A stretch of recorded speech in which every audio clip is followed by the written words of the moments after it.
Fans, settle yourself in because what I've got for you today is wild. The Celtic board is wobbling. Martin O'Neill's lifted the whole club back onto its feet. And Wilfried Nancy, well, the stuff I've heard about him might just flip your whole view of our next manager. I've got 3 massive stories lined up for you, and trust me, the last one is the one ye absolutely can't miss. So stick with me right till the end. We have 6 news a day to keep you updated with the mighty Celtic. Hit that subscribe button and be part of it. Let me sit ye down and talk you through this one, because this story has the whole of paradise buzzing like a cold night under the lights, and honestly, it's about time the folk in the boardroom started feeling the rumble coming fae the stands. You can find, well, I've been keeping an eye on this not another penny push, and I tell you what, the Celtic fan is making more noise than a busker on Sucky Hall Street at chucking out time. And guess what? It's working. The board, the same board that usually strolls about thinking the cash will just magically appear, they're finally feeling the pinch. Not because they suddenly grew a conscience, no, but because the free flow of money that usually pours in has slowed right down quicker than the Rangers' defense when Dyson's running at them. And here's the proof. Celtic have gone and launched a 30% pre-Christmas sale on next season's away and third kits. 30%, by the way, just weeks before Christmas. That's not a wee gesture, that's a full-on panic button being smashed in the boardroom. Normally this time of year, they'd be sitting back, feet up, counting the profit, as fans fling cash at the shop like confetti at a wedding. But no, this year, the fan has planted the flag and said, enough. Folk can dress it up as a Black Friday warm-up if they want, but come on, this is being pushed under their Christmas promo, which means it's sticking around. It's no a flash sale, it's a full-on surrender flag waving above the boardroom window. And honestly, it's beautiful. It's Celtic fan power in action. Imagine the folk across the city trying to organize something like this. They can't even organize their own accounts, never mind a united protest. And the collective, they're not letting the pressure slip. They've been calling out the board members one by one, like a bouncer, reading out the names of folk barred Faye the pub. Brian Wilson, he's been told his time is up. Nay leadership, nay challenge. Then Tom Allison gets it next, told straight, his position is compromised. Honestly, it's like watching a Celtic fan clean house after a Hogmanay party. This is the thing though, it's not just noise, it's hitting the board exactly where they pay the most attention, in the pocket. And if this continues, if the fan keeps up this momentum, change will come, because money talks even louder than the jungle used to.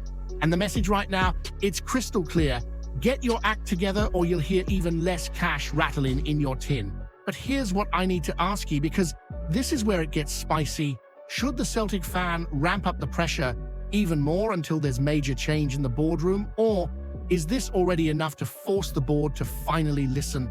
I'm dying to hear what you think. Hit that subscribe button. Lads, let's G it, laldi, till we hit 1,500 mad Celtic dafts. Sit yourself down for this one, because this story's got more layers than a Glasgow winter.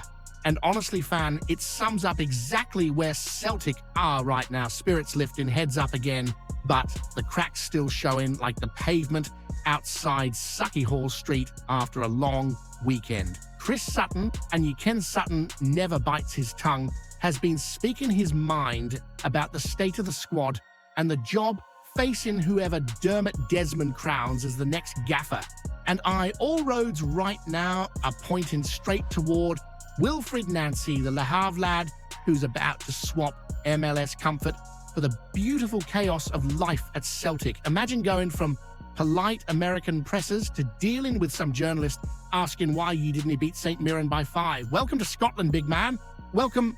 But before Nancy gets marched into paradise, Sutton's been given a nod to the man who's actually steadied the ship, Martin O'Neill. Now listen, fan, I grew up worshipping the football that man gave us, and Seeing him back even briefly was like getting a warm hug for your granny. He's given Celtic exactly what they needed: structure, belief, and a wee reminder of what standards look like. Knocking the Rangers out the cup, glorious. 2 league wins, essential.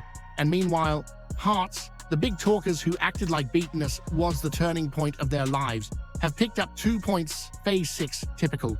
But Europe? Europe was the cold shower after the warm bath. Michelin gave us a reality check sharp enough to wake up half of Glasgow. Sutton said it perfectly. They're good, they're solid, but they're no Real Madrid. And yet they exposed every limitation we've been pretending is nigh there.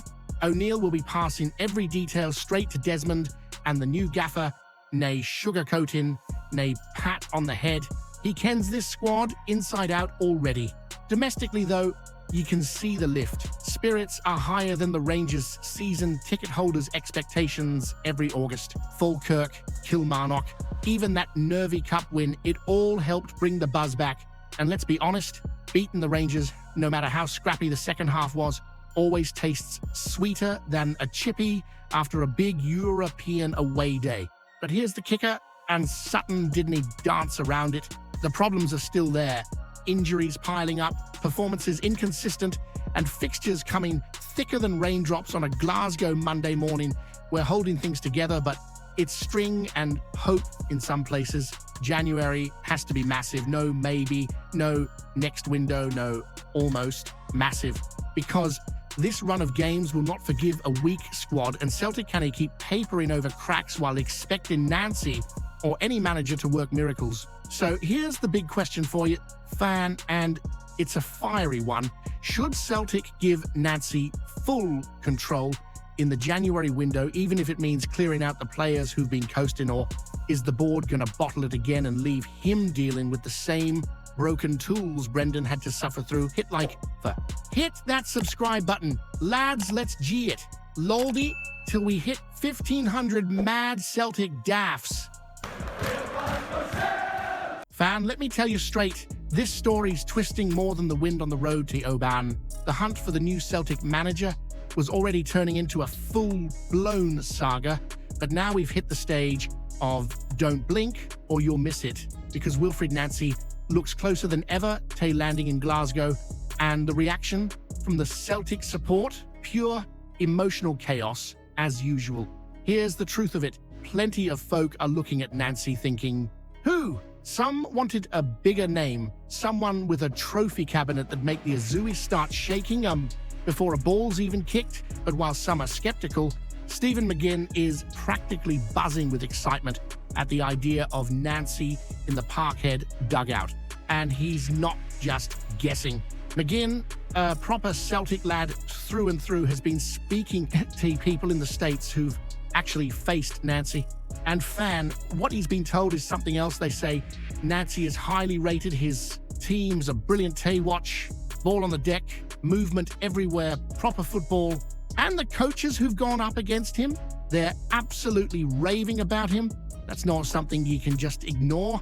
And then there's the part that'll make every Celtic supporter lean forward a wee bit more.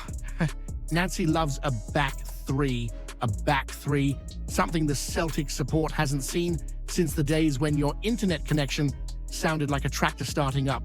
McGinn admits he's fascinated by the idea, and honestly, who isn't? Even Calmac must be sitting there wondering how the new shape would change the whole rhythm of the team.